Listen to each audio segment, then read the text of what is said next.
Good morning, everyone. This is Chair French, and I'm convening the evidentiary hearing in the matter of the 2021 Wolf Creek Triennial Decommissioning Financing Plan. This is docket number 21 WCNE 103 GIE. And assuming we have everyone with us this morning, I think I will start with the entries of appearance, starting with the Wolf Creek joint owners. Thank you. My name is Roger Steiner, and I am appearing on behalf of Evergy, Kansas Metro, Evergy, Kansas South, Evergy, Kansas Central, and Wolf Creek Nuclear Operating Corporation. Thank you, Roger. Curb. Yes, this is Todd Love, appearing on behalf of the Citizen Utility Ratepayer Board, CURB. Thank you, Todd. And KCC staff.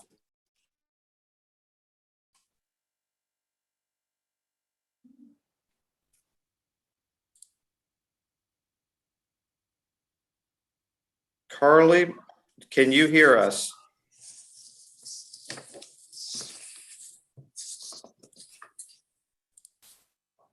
Yes, good morning, commissioners. A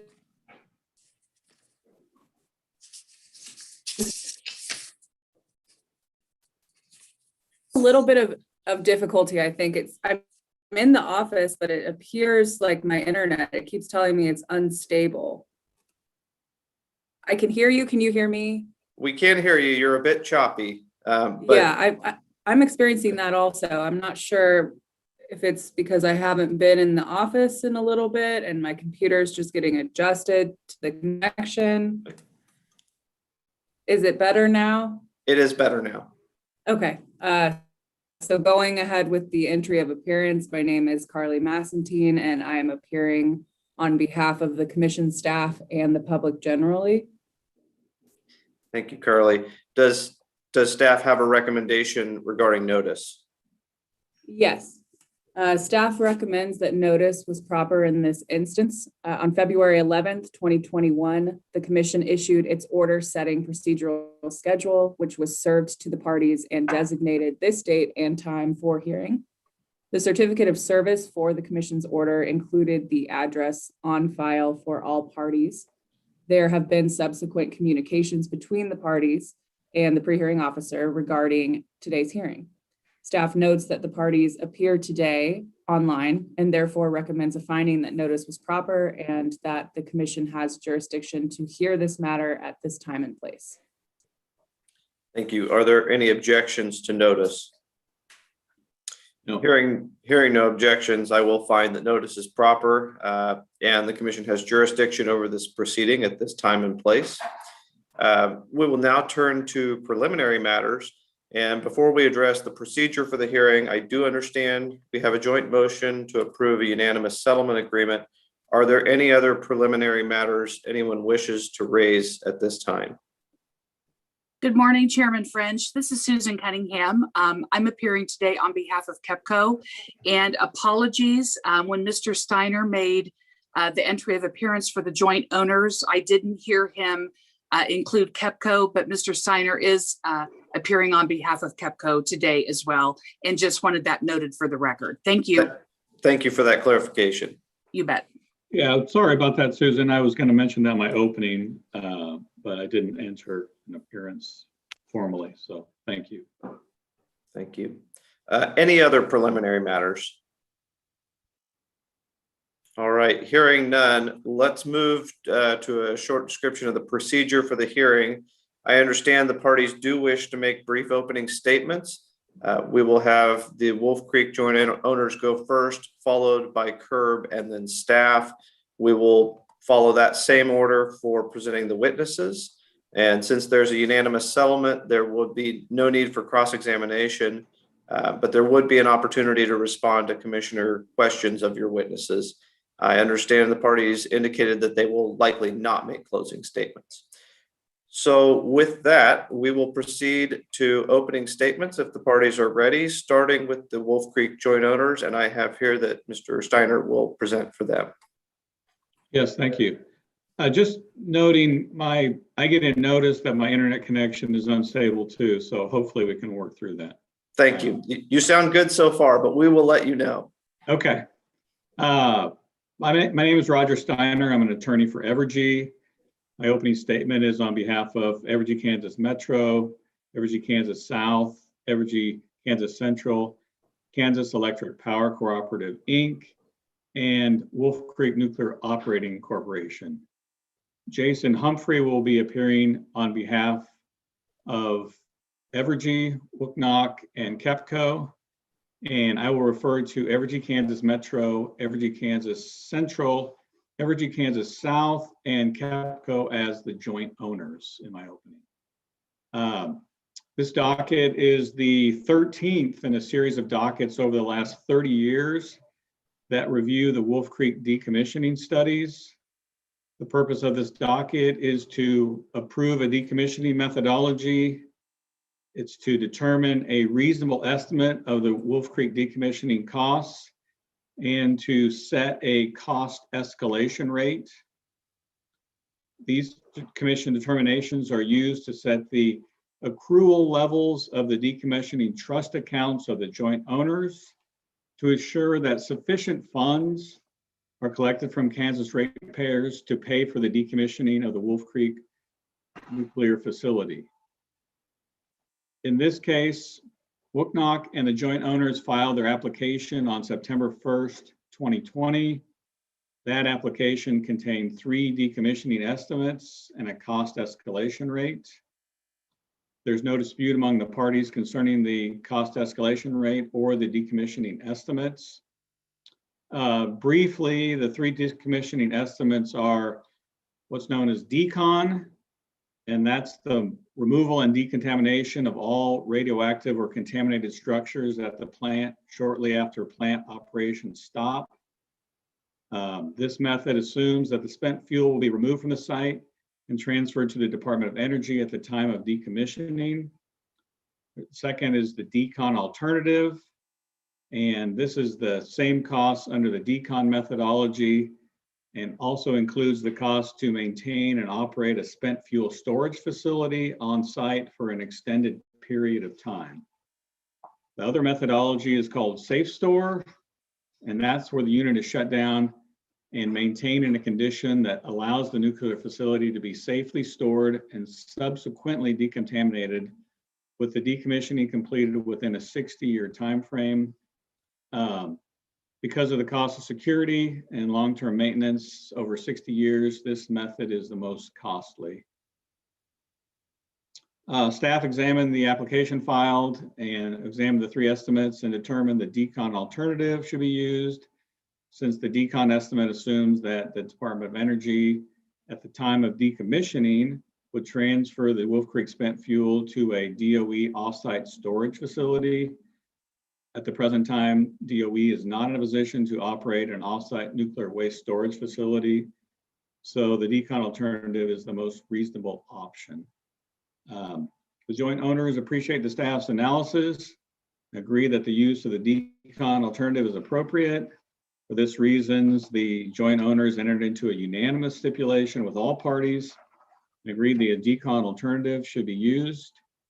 The cost estimate of this alternative is $1.074 billion in 2020 dollars.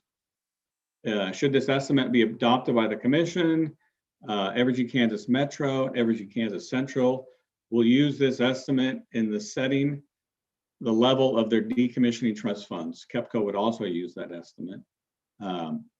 Evergy expects the annual funding requirement would be substantially the same as the amounts currently in rates. And the commission will have the opportunity to review the ratepayer impact in the next Evergy rate cases. As explained in the testimony of all parties, the settlement agreement meets the commission settlement standards. First, all parties have had the opportunity to be heard. Next, the agreement is supported by competent substantial evidence. Settlement agreement uses the cost estimate and escalation rates contained in the joint owners application. And no party has questioned the accuracy of these estimates. The agreement also applies to applicable law. The agreement addresses the issues the commission needs to address under the Kansas statutes. Next, while rates will not change as a direct result of the settlement agreement, agreement ensures the rates in the Evergy rate cases and in KEPCO will be reasonable. Finally, the agreement is in the public interest because it recognizes the need to address funding for spent fuel storage now, which allows the benefit of trust fund earning interest over time, requiring less overall contributions from customers. The public interest is advanced when an appropriate amount of funds is set aside today to ensure that Wolf Creek is responsibly decommissioned in the future. Because of all those reasons, the joint owners request the commission approve the settlement agreement. Thank you very much. Thank you, Mr. Steiner. We will now turn to Mr. Love for CURB. Thank you. Good morning, commissioners. I'm Todd Love of the Citizens Utility Ratepayer Board. It's good to see you all. I haven't seen many of you in person for quite a while. Hopefully that's coming to an end before too long. I'm here this morning to respectfully recommend that the commission approve the unanimous settlement agreement filed by the parties in this case. There are 3 commission-approved guidelines for unanimous settlement agreements. I know they usually are 5, but I believe on unanimous settlement agreements, it's been boiled down to basically 3. The first being, is the agreement supported by substantial evidence as a whole? CURB believes that yes, it is. Several parties filed testimony and provided evidence in support of their testimony. Following negotiations, all parties filed testimony in support and signed the unanimous settlement agreement. The unanimous settlement agreement is consistent with the testimony filed by those parties. The agreement is supported by extensive decommissioning cost analysis report prepared by TLG Services. In addition, Jason Humphrey filed testimony on behalf of Evergy and KEPCO.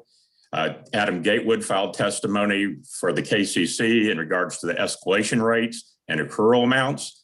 Leo Haynes filed testimony for the KCC addressing the commissioning cost analysis.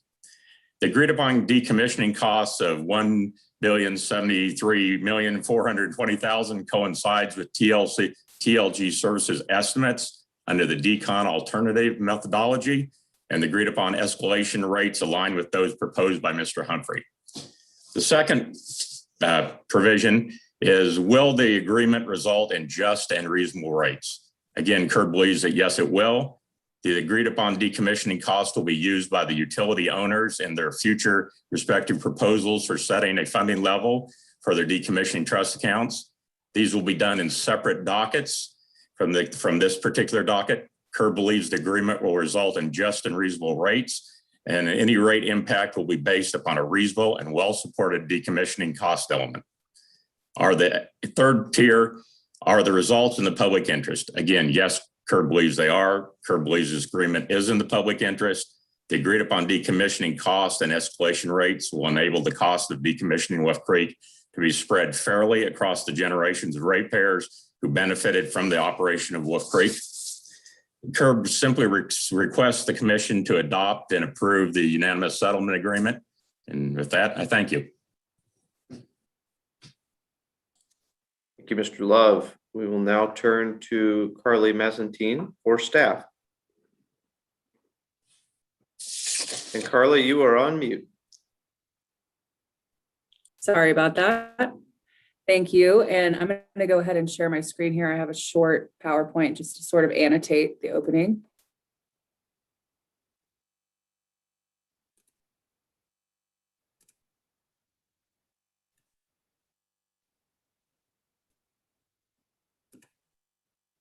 Can everyone see this okay? Yes, thank you. All right.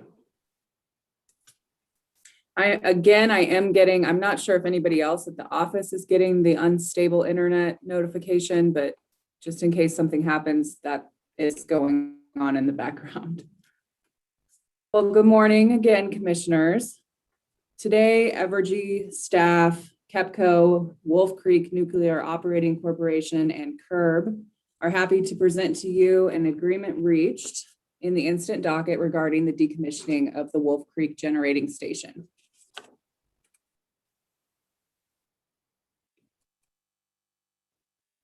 KSA 66-128M requires a decommissioning finance plan.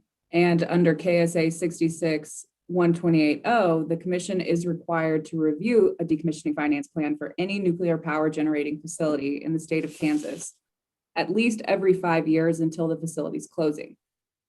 In 1992, the commission's final order in docket number 163,561-U directed the filing of a decommissioning cost study every 3 years. The decommissioning plan for Wolf Creek, filed September 1st, 2020, and in the instant docket, represents the 2020 triennial filing and is the subject of our hearing today. The purpose of the triennial review is to approve a decommissioning methodology, determine a reasonable estimate of the decommissioning costs of Wolf Creek, and set a cost escalation rate. These determinations are ultimately used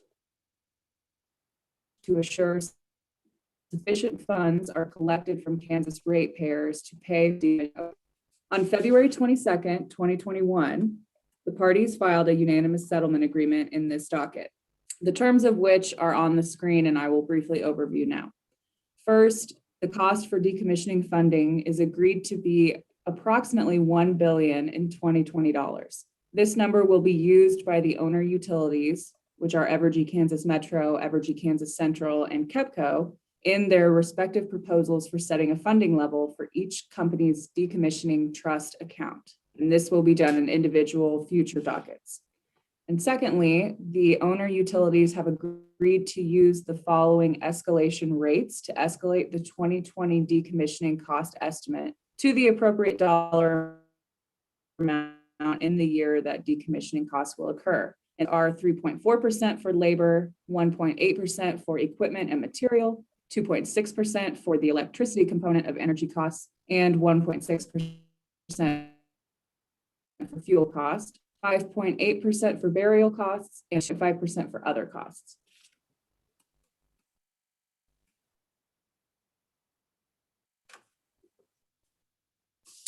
Commission staff is supportive of the unanimous settlement agreement.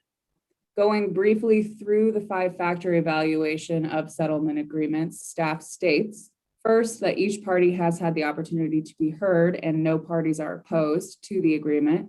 Second, the agreement is supported by substantial competent evidence in the record. The agreement reflects staff's filed position regarding escalation rates and decommission cost forecasts. Wolf Creek and the owner utilities have provided detailed information as attachments to its application. Third, the agreement conforms with applicable law. KSA 66-128-0 requires review of decommissioning plans to include the following 4 considerations. A, the estimated date of closing the nuclear power generating facility. B, the estimated cost of decommissioning. C, the reasonableness of the method selected for cost estimate purposes. And D, the adequacy of plans for financing the decommissioning and any shortfall resulting from a premature closing. The estimated date of closing remains 2045, as has been contemplated in prior decommissioning plan reviews. The parties have agreed to the estimated cost of decommissioning as shown in the settlement agreement and agree the most reasonable methodology.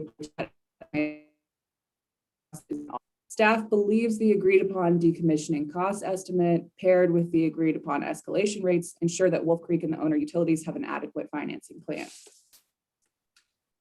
Going back to the settlement evaluation factors. Fourth, this agreement will result in just and reasonable rates because the owner utilities will use the agreed upon decommissioning cost in future proposals for setting a funding level for their decommissioning trust accounts. The information in this docket represents the most accurate costs and inflationary forecasts available regarding nuclear plant decommissioning. Using this data to set funding levels, which are eventually recovered through rates, helps ensure the ultimate rates approved are just and reasonable.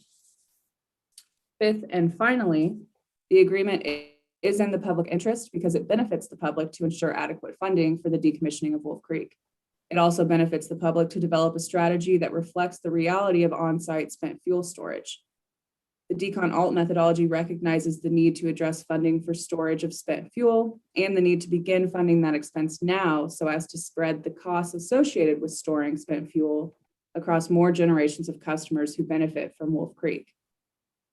For the above reasons, staff is supportive of the settlement agreement in this case and requests the commission approve the agreement. Thank you. Thank you. I believe we will now move to the witnesses on the settlement agreement. First, Before we do, just for clarification, the staff slides were just illustrative. They weren't meant to be introduced into the record as an exhibit, correct? Correct. Okay, thanks. thank you. Wolf Creek Joint Owners, you may call your witness to be sworn in. Thank you. We call Jason Humphrey. Thank you. And if we have the court reporter, we'll have her swear him in. We do. Good morning, Jason. Hi, my name is Dana Bertel. I'm the certified court reporter for today's hearing. Would you please raise your right hand? Do you solemnly swear the testimony you're about to give today is the truth, the whole truth, and nothing but the truth, so be God? I do. Please proceed. Thanks. Please state your name for the record. Yes, my name is Jason Humphrey. And where do you work and what is your position? Yes, I'm employed by Evergy Kansas Central, Evergy Kansas South, and Evergy Metro, generally the Evergy companies, and I am the assistant treasurer for the Evergy companies. Did you cause to be filed in this docket a piece of testimony entitled direct testimony and another piece of testimony entitled testimony in support of settlement? I did. Do you have any changes or corrections to that testimony? I do not. If I were to ask you the same questions contained in that testimony today, would your answers be substantially similar? Yes, they would.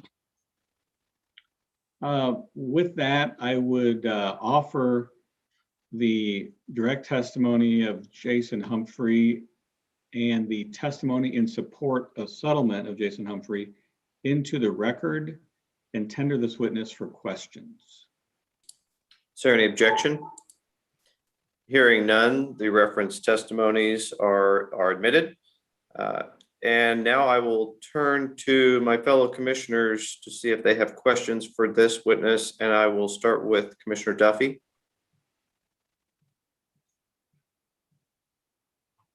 Yes, thank you. I do have a couple of questions. Good morning, Mr. Humphrey.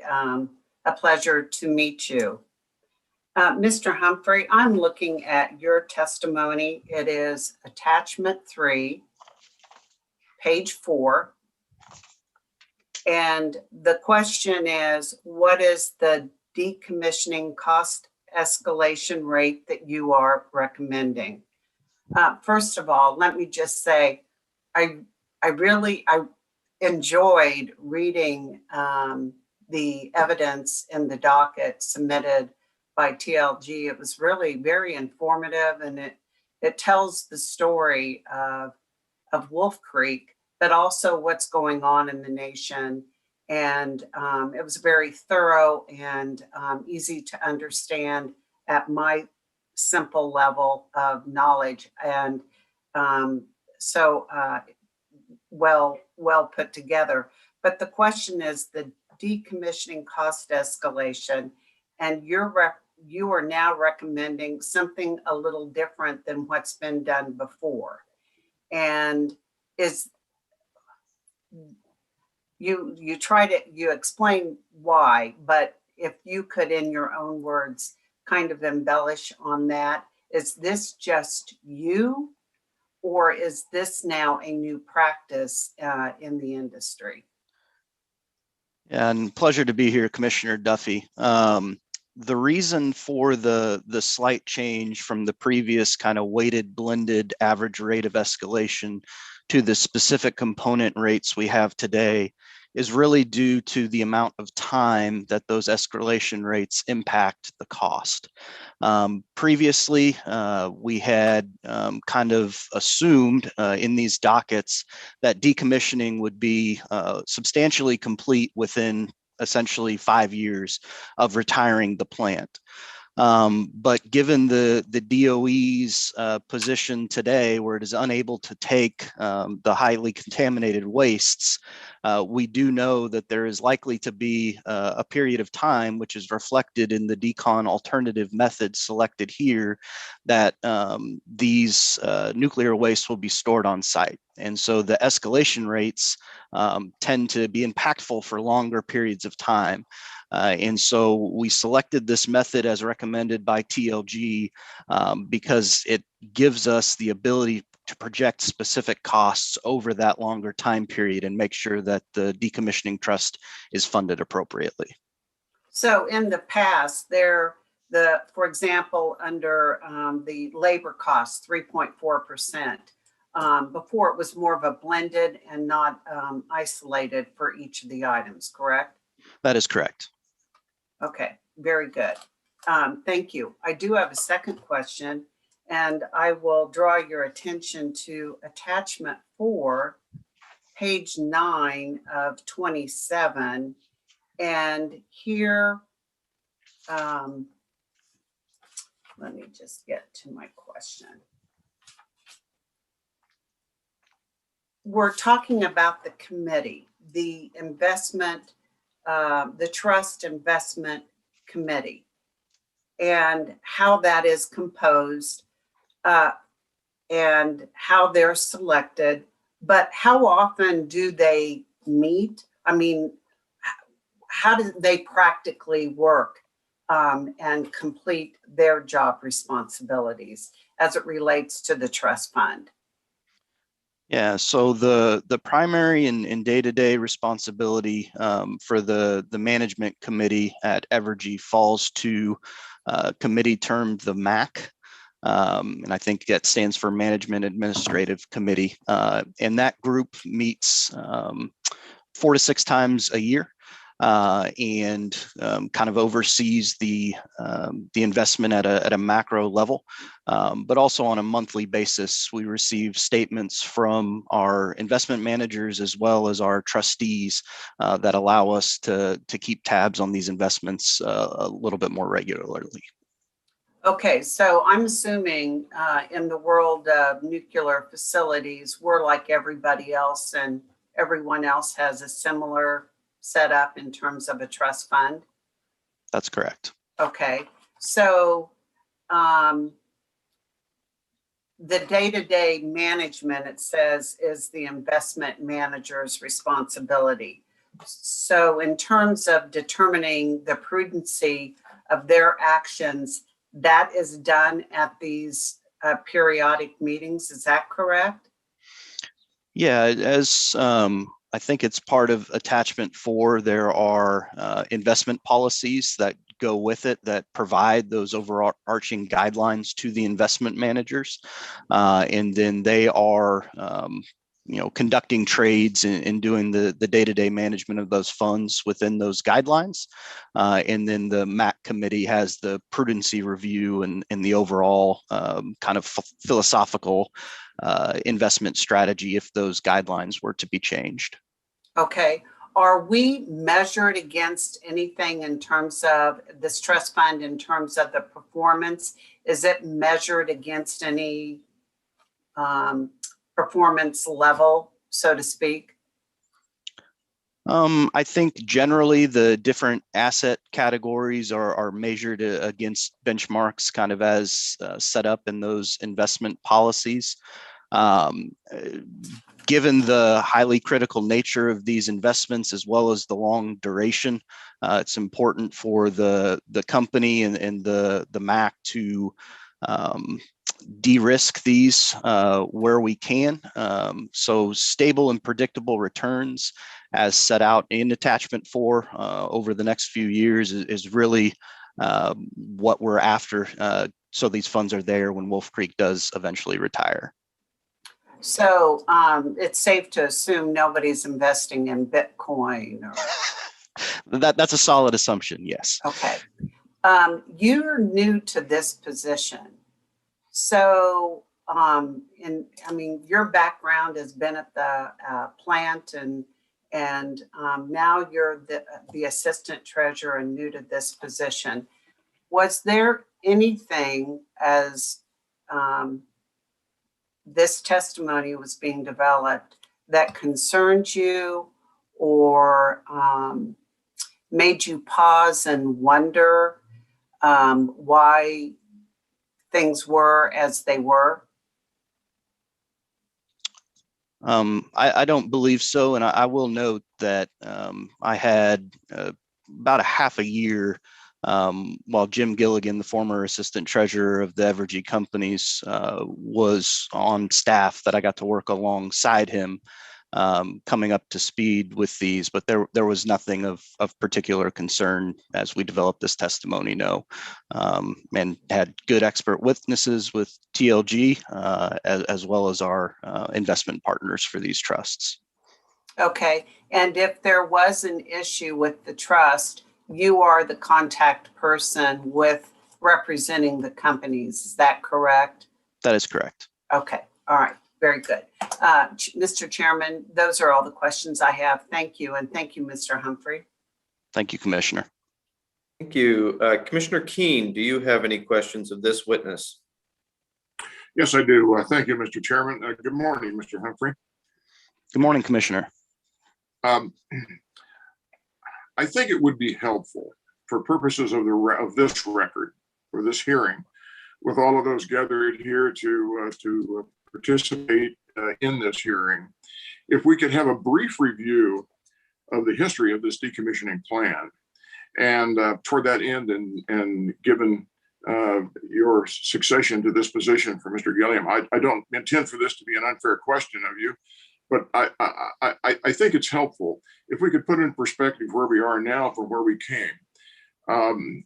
If my recollection is correct, even I can do simple math here. I believe that the last time that we had a hearing analogous to this hearing was in 2018. Is that correct? To my knowledge, that is correct, yes. And at that time, and I remember that hearing quite vividly. It was one of the earlier hearings I participated in, coming on as a new member of the commission. From among the alternatives, whether it would be the decon alternative, or safe store, we made a decision at that point to change the decommissioning plans. We switched from one plan to another. Can you refresh our recollection about what actually transpired in the most general terms then? We switched from what to what? Yeah, so it is my understanding from reading the previous record that traditionally the decon alternative had been selected, which, as Roger addressed in his opening, kind of contemplated making materials safe and decontaminated rather quickly after close, kind of in a notional 5-year period. But during that 2018 case, as it became evident that the likely outcome would be to have materials on site longer, parties ended up recommending something akin to the decon alternative that we have settlement on today. But the costs at that time were most reflective in the safe store method. And so I believe what was finally in the record and in the order was a switch from the decon alternative to the safe store decommissioning method. Okay, and the rationale for switching from safe core to the alternative being suggested today was what? In a nutshell. Yeah, in a nutshell, and TLG does a really good job summarizing this in their report. Decon alternative is probably the best reflection we have today of how nuclear plants are decommissioning for those that have been retired. With some period of on-site storage that is then still contemplated to move those materials to a DOE-approved facility at some point in the future. Okay, and the advantage that has over safe store again is what? The reality of operation is the first. It is reflective of how sites that are being decommissioned are performing that task. And the second is that it balances kind of cost with speed. As Roger said in his opening, the safe store methodology and kind of contemplating keeping those materials on site for 60 years is the most expensive of the NRC recognized decommissioning methodologies. Very good. I appreciate the granular nature of your responses here. It's quite helpful, Mr. Humphrey. I'm grateful for that.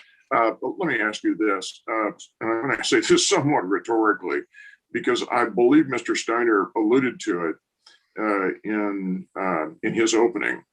I can recall 3 years ago that we had enormous skepticism about the capabilities or the intentions of the Department of Energy to actually remove spent fuel in a way that the states and the individual state regulators might find would be most expeditious. There are a whole lot of reasons that come to bear on why that is the case. But is that concern still there, in your opinion? And how does the alternative we're selecting today address that most effectively?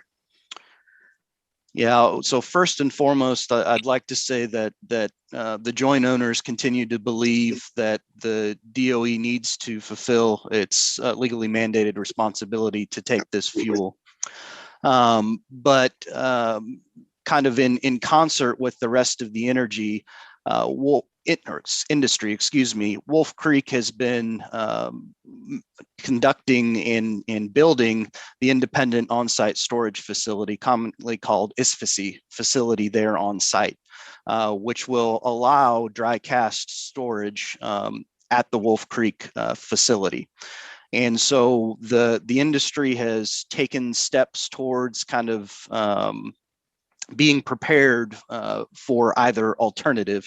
And the decon alternative that is selected today in the unanimous settlement is very much reflective of that. Wolf Creek will have the ability to process spent fuel on site and make it safe for the citizens of the state, while at the same time continuing to believe that the DOE is the eventual repository for the long-term offsite storage for these wastes. Very good. Thank you for that answer. Mr. Humphrey, I'm going to take somewhat advantage of you and ask you my last question, which is slightly afield from the decommissioning plan. But since we have our focus this morning on Wolf Creek, I feel compelled to ask it. During the recent weather event, the severe weather event that we had in February, and in your judgment, I realize you're an assistant treasurer. I realize that. So I'm not trying to be unfair in this respect. But in your opinion, how did the nuclear facility perform under the circumstances that were presented to it at that time? And Commissioner Keen, I apologize. I don't know that I'm personally equipped to answer that question. So I'm going to just stay silent, given that I don't know the specifics of how the plant operated during that time. Fair enough. I appreciate very much your responsiveness to my questions. Thank you. Thank you, Commissioner Keen. All right. I have no questions for you, Mr. Humphrey, so let me give your counsel the opportunity. Are there any follow-up questions in response to any commissioner questions? No, there are not. All right. Thank you. I believe we are finished with you, Mr. Humphrey. Thank you for your time. Thank you. We will now move to staff. Staff, you may call your first witness. Thank you. At this time, I would like to call witness Adam Gatewood. Good morning, Adam. My name is Dana Bertel. I'm a certified court reporter. I'm going to swear you on for this hearing. Would you please raise your right hand? Do you solemnly swear the testimony you're going to give today for this hearing will be the truth, the whole truth, and nothing but the truth? So be. Yes, I do. Thank you. Please proceed. Good morning, Adam. Would you please state your full name and business address for the record? My name is Adam H. Gatewood. Business address is 1500 Arrowhead Drive, Topeka, Kansas. I'm employed in the Utilities Division of the Kansas Corporation Commission as a Senior Managing Financial Analyst. And did you cause to be filed in this docket direct testimony on December 18th, 2020, and testimony in support of the settlement agreement on March 12th, 2021? Yes, I did. Do you have any corrections or additions to make to either of those filings today? No, I do not. Thank you. Commissioner's staff moves that Adam Gatewood's direct testimony filed on December 18th, 2020, and Adam Gatewood's testimony in support of the settlement agreement previously filed March 12th, 2021, be incorporated into the evidentiary record in this docket. Are there any objections? Hearing none, the reference testimonies will be admitted. And I now tender the witness for commission questions. Thank you. And this time I will go to Commissioner Keen first. Do you have any questions for Mr. Gatewood? Just one, Mr. Chairman. Thank you. Good morning, Adam. Good morning. Good to see you. It's been a while. My question's very straightforward.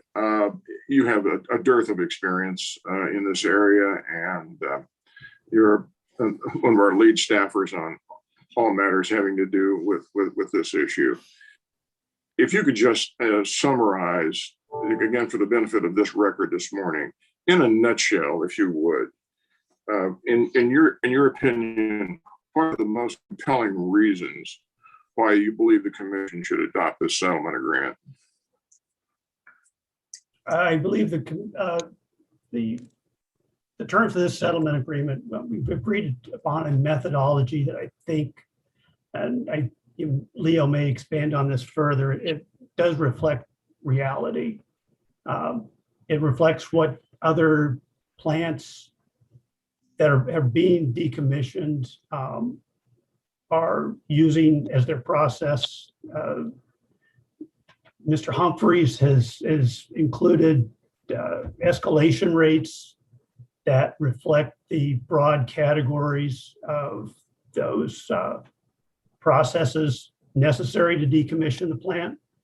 And as he discussed, there's been what may look like a subtle change, but it is a pretty significant change in the way we apply those escalation rates. And staff began using that in the last proceeding, and we're glad that the TLG and the Wolf Creek owners have opted to use that in this proceeding. So I think over time, it will enable us to collect from the generations of ratepayers, what is going to be necessary to decommission the plant without any shocks to the future generations. Thank you very much for that. That's really the only question I had for you. Thank you very much, Adam. Commissioner Duffy. Thank you. And I do have a couple of questions for Mr. Gatewood. Good morning. Good morning. So you brought up the escalation rates. And as Mr. Humphrey alluded to in his testimony, it's been changed. So you believe then that the change is a good one? Yes, it's one that staff inserted in the analysis in the last round of the decommissioning, and I think Mr. Humphrey did a good job explaining that it's the new methodology is going to be better in capturing the inflated costs that occur over a long period of time. So I think it is a good change. So it's better, it's a better measurement or reflection of the actual costs. As you said, it's based in reality. Yes, that's correct. Okay, so that said,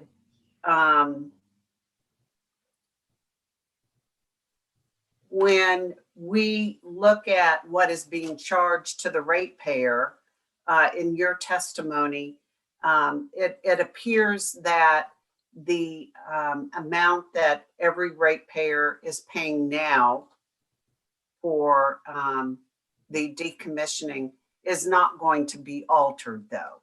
Is that correct?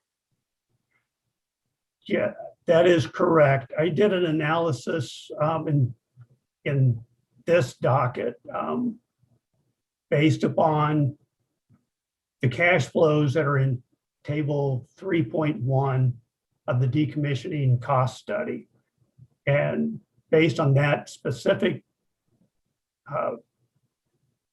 timing of costs, it appears that the owner's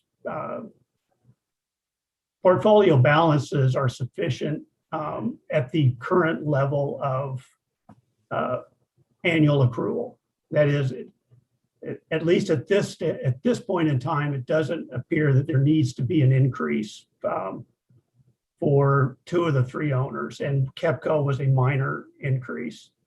But again, that is, we'll take a second look at that in the follow-up dockets to this proceeding. So that is my understanding. Then there is a second docket to follow where the actual rates are reaffirmed. Is that correct, by the commission? That is correct. And, it's the timing of those follow-on dockets is up to the commissioners. I mean, it's not totally dependent on when one of the owners is going to file a rate case. We've handled those follow-up dockets on the funding levels outside of rate cases in the past, and in some cases during rate cases. So it's up to the commissioners to decide when those dockets begin. Okay, very good. You heard my question to Mr. Humphrey about the trust fund. That is our savings account for the future. And there is in his testimony attachment for page 15, and you don't need to turn to it, but it does have a paragraph on performance. And he did respond, as it's stated here, that the measurement is over the long term, taking into account benchmarks and peer relative performance comparisons, especially when the performance deviates meaningfully from market indexes. Adam, did you have an opportunity to review the performance, or would you like to comment on the performance of the trust fund? I did not formally review the performance of the individual managers. I will say that I agree with Mr. Humphreys. They've got I was glad to see they have a very formalized process of providing managers with very detailed directions on what they should be investing in.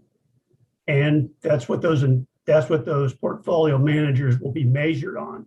But keep in mind, it's not just the return. Portfolio managers are also measured by how much risk are they taking to meet those benchmarks. So, that is part of the fiduciary duty of that committee, is to keep an eye watch over the shoulders of those portfolio managers. Yes, thank you. In 65 years, I won't be here. A lot of us won't be here, but that's why it's so important to ensure that the trust fund the safeguards are there and the trust fund will perform as expected. Right. Okay, thank you very much, Adam. I appreciate your responses.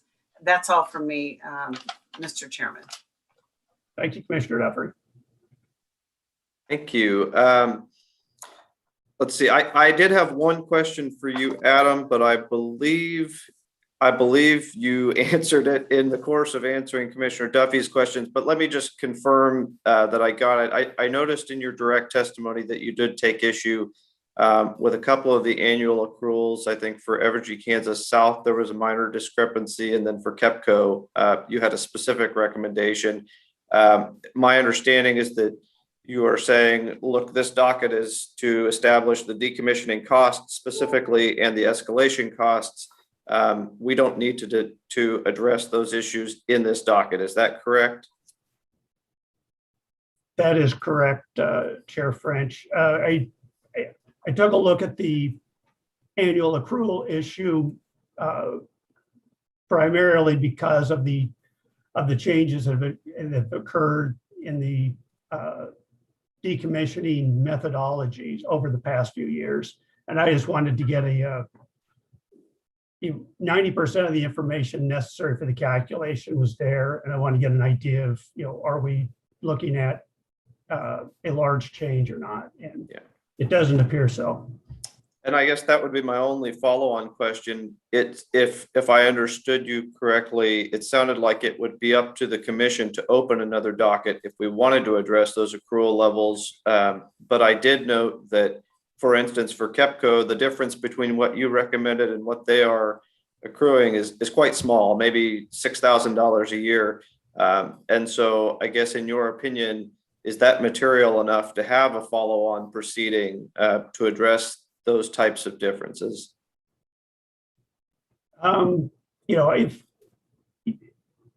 It's an opportunity to recalculate the annual accrual. It's also an opportunity if the commission wants to a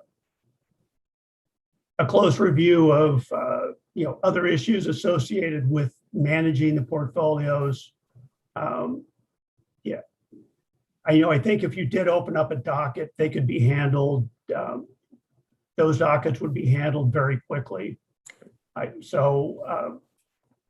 there are other investment portfolio annual accrual issues the commission wanted addressed by witnesses, that would be an opportunity for you guys to communicate that to us, and we could handle it. I think we could handle it quickly. Appreciate that. All right, that's all I have. Council, Carly, do you have any follow-on questions for Mr. Gatewood in response to commissioner questions? I do not. All right, thank you, Mr. Gatewood. We appreciate your time. Thank you.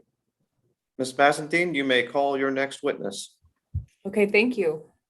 At this time, I'd like to call staff witness Leo Haynes. Leo, this is Dana Bertal, certified court reporter. Would you please raise your right hand and I'll swear you under oath. Do you solemnly swear the testimony today in this hearing you will give will be the truth, the whole truth, and nothing but the truth, so be God? I do. Please proceed. Good morning, Leo.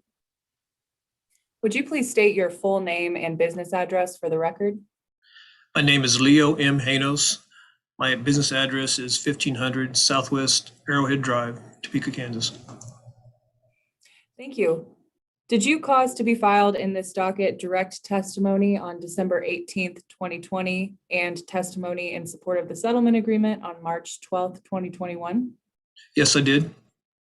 Do you have any corrections or additions to make to either of those documents at this time? I have no corrections to make, but I would make one clarification, and that is in my testimony, the direct testimony and the settlement agreement, I refer to the selected method as decon. The other parties you will hear refer to it as a decon alternative. I referred it to as decon because I believe it's more in comportment with the current version of the TLG study that was filed as attachment 2 in the joint application. Thank you. Commissioners, staff would move that Leo Haynes' direct testimony filed on December 18th, 2020, and his testimony in support of the settlement agreement previously filed March 12th, 2021, be incorporated into the evidentiary record in this docket. Are there any objections? Hearing none, the reference testimonies will be admitted. Thank you. Thank you. And I would now tender the witness for commission questions. Thank you. Let me turn first to Commissioner Duffy. Do you have any questions for Mr. Haynes? Yes, I do. Thank you. Good morning, Mr. Haynes. Good morning.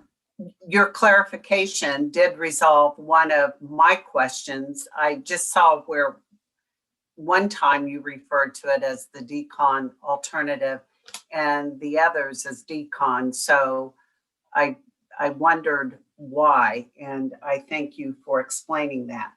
I am looking at your testimony on page 10, and there's the question at the top.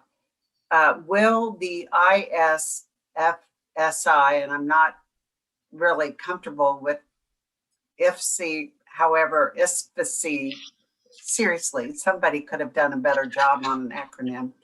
The one currently being built have sufficient capacities to store all of Wolf Creek spent fuel. So I did not realize that this is being built. Can you help with a little bit of explanation as to what are we talking about? My understanding is the rods are in wet storage in the pool right now. I've seen that and walked through it and understand that.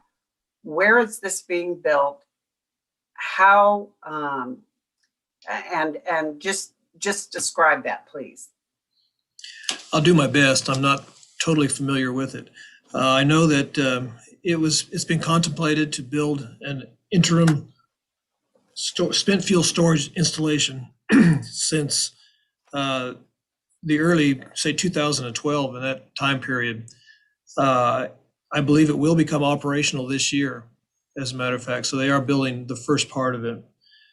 But basically, it would allow the continuation of the plant to keep operating, because if they run out of room in the spent fuel pool, the plant obviously would have to cease to exist soon after that time. But this way, they can continue to store spent fuel on site and continue operating until the end of their license in 2045. So is it a big hole in the ground? I mean, what lined with cement? What is it? I have not seen it. I'm anxious to take another tour down there to see this site, which is in the process of being built now. It's my understanding it's a large concrete cask that's put on, again, a large concrete pad, and the fuel is stored in that. Okay, so it's not below ground. That is my understanding, yes. Okay. So, and maybe you can't answer this, but when Wolf Creek was contemplated and the survey work was done and the purchase of land made, did they anticipate this dry storage above ground on site at that time? I don't know that answer. I know that the idea of what was going to be done with the spent fuel was discussed very early in the dockets that are listed here. Matter of fact, I think it was in the very first docket it was even discussed. That's correct. And I don't see any mention of on-site storage except for the temporary storage in the pool. Yes, again, DOE is under the responsibility to take the spent fuel, and has been since the 1990s. My supposition is that Wolf Creek would have, and it would have been totally reasonable to expect DOE to begin taking that fuel, early on. As we've become more and more clear that that's probably not a reality, all plants begin to make arrangements, and it goes back to at least 2010 when they've made arrangements to store on site. Even before that, for some of the older plants that are shut down. Okay. When they talk about, though, transporting this aging spent fuel eventually, hopefully, to some storage site, is that done by rail? I'm assuming. I don't know the answer. I think it'll be done by DOE. That would be their responsibility. Okay. All right. Let me look here. That is all I have. Thank you very much. You're welcome. Thank you. Commissioner Keen, do you have any questions for Mr. Haynes? Well, yes, thank you. Good morning, Leo. Good morning. Just to follow on, first of all, to the really general question I asked of Mr. Gatewood, is there anything you would care to add to his response to my question about the most compelling reasons why it is that the commission should adopt the settlement agreement? Again, to follow to Mr. Gatewood's statement, this does reflect closer to the reality that DOE is not in a position at this time to take the spent fuel, and it allows it to be stored. I note in my direct testimony that this approach that is proposed by TLG, and I believe reasonable, does assume that DOE begins to take spent fuel in 2038. They've come up with a solution by 2038. But it at the same time realizes that not all the spent fuel will be gone from Wolf Creek until 2078. So I believe that's a balance. It still acknowledges DOE's responsibility to do this, and in good faith to DOE's efforts, it assumes they will be able to take it by the next 18 years or so. All right, I appreciate that answer. My other question had to do again with the spent fuel issue. I think that's kind of the elephant on the table in the room here. So I'm taking it from your testimony, and I don't intend this to be a leading question at all. I just, for purposes of being succinct, that it would be your opinion that the settlement agreement's chosen decommissioning alternative and the timing that's built into that, do you believe that adequately takes into consideration the uncertainties that surround the DOE removal of spent fuels to offsite storage facilities? I think it does at this time. We'll have another look at this in 3 more years and 3 years after that. And in those subsequent reviews, we'll have to get more precise with what's going to happen. We'll have to get better clarity in order to make sure that we have a good handle on that uncertainty. That's a very good point. Obviously, that's one of the major reasons why it's beneficial to have this periodic review cycle. And I'm thankful that the commission chose the 3-year alternative over the 5-year alternative, because I think the more frequently we review these issues and consider the pros and cons behind some of the circumstances and concerns that they raise, the better. That's all of my questions. Thank you, Leo. Thank you, Mr. Chairman. You're welcome. Commissioner Duffy, I see you raising your hand. Yes, I would echo Commissioner Keen's comments that it was a very wise commission that determined that a 3-year review was more appropriate. And I see it on the accounting side to ensure that we're in almost a real time, making sure that we are putting money in the bank and ensuring that it's kept well. And then also on this other side of what do we do with the waste? And as administrations come and go, it will be interesting, this administration only not even 90 days in, to see what, if any, movement is made at all. But all of us that continue to have nuclear facilities, we deal with this issue. I would also like to point out that there are very stringent reviews that are done on the current facility and procedures in place for Wolf Creek. For example, in 2018, the FEMA report for the after action improvement plan, it was a plume exercise that was conducted. In their report, everything was excellent, that all 20-some participants were involved with, from Coffee County Sheriff to the Stormont Vale Hospital. I mean, just so many actors involved in that exercise, and it appears that Wolf Creek excelled, and all of their partners did as well in this plume exercise. Further, in November of 2020, the integrated inspection report for Wolf Creek again showed excellence in all categories. And I think this is this performance by this facility demonstrates the commitment to making sure this facility is secure at all costs. My question to you, Mr. Haynes, is with this dry storage, this cask storage that you described, will the need for this ongoing exercise by FEMA and by the Regulatory Commission at the federal level need to continue at this sort of level? Will we still need to do exercises, or will they change, or because it's different? It's my understanding that the FEMA exercises are part of the regulations that are either through the NRC or through KDHE.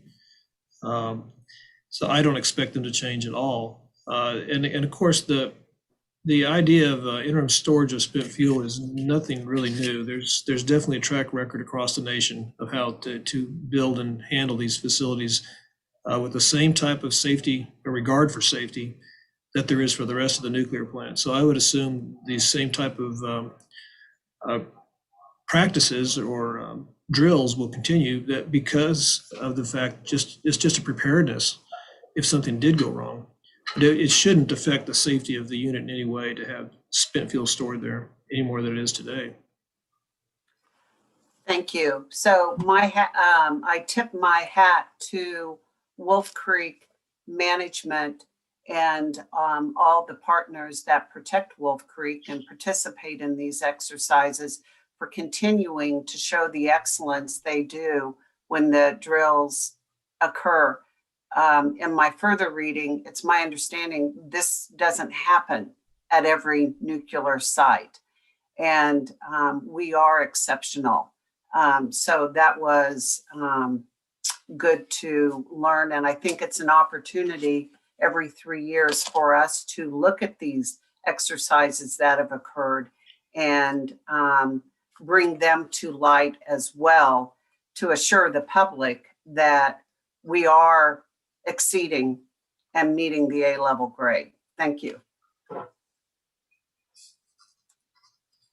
All right. Thank you, Commissioner Duffy and Commissioner Keen. I have no questions for Mr. Haynes. So Ms. Massentine, let me ask you, do you have any follow-up questions to follow on after Commissioner questions?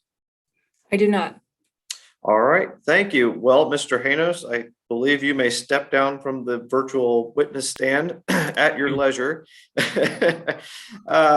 Before we conclude, I did want to note that CURB filed testimony in support of the settlement agreement, and I just wanted to ask the parties, do you wish to have that testimony waived into the record today? This is Todd. Thank you for touching on that. I was about ready to bring it up at the close of Leo's testimony. We would ask that Josh Francis' 6 pages of testimony in support of the unanimous settlement agreement be entered into the record. Is there any objection from the other parties? Objection. All right, thank you. It will so be admitted. Thank you. I believe that brings us to the conclusion of today's hearing. Are there any other final concluding matters the parties wish to address before we adjourn? Hearing none, this does conclude our evidentiary hearing, and we will adjourn. Thank you. We are now off the record. Thanks, everyone. Thank you.